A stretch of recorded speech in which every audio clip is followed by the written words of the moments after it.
Well, I mean, before, I was, went into a public school. I was the only blind child there.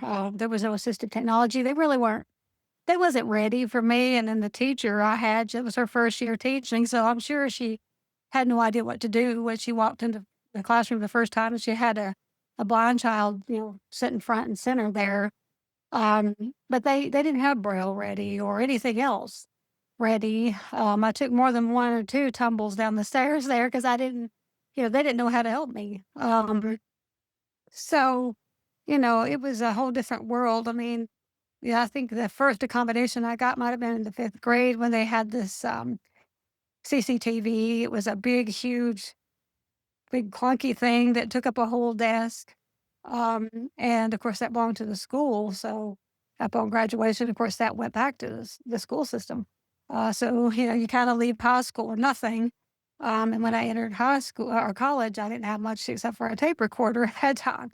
Not long after that, the ADA did go through, and gradually, things changed and things today, from where we started.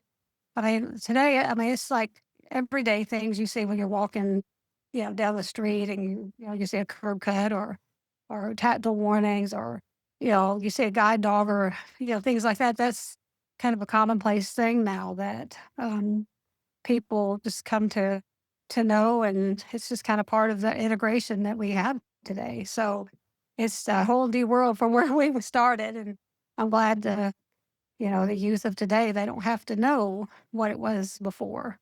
They don't have to live through that, and that's a lot of, I guess, what motivates me to continue with IL because, um, that's something I wanna pave a road for them that they don't have to know what it was like to struggle, just to be able to read a book or to, be able to board a bus or whatever they want to do. I want them to be able to go into life and have those opportunities already set for them.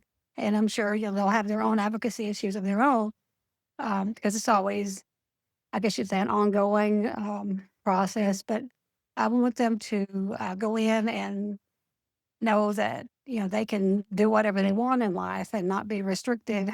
There's a lot of people who, before the ADA, um, I guess they didn't fare as well as like I did.